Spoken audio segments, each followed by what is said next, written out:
Hi, Mike Kennedy. A little follow-up on the Dash egg cooker. Little steaming unit. I did a video on it already, but I'll put the link below. But what I'm adding this time is there's certain egg products that my wife really liked, like omelets and things.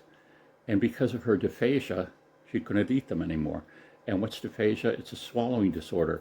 And what happens in her case, that flap, the back of her throat that determines whether you're breathing or eating doesn't work right.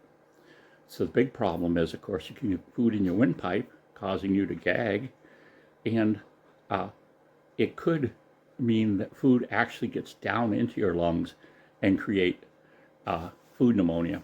And so pneumonia is something you never want, especially though when you're older. So with this egg cooker, you're basically kind of taking 2 eggs, mixing them really thoroughly. I'm putting in some dehydrated, well, not dehydrated, I should say, minced onions, they call it, but it's pretty much, I think, a freeze-dried product.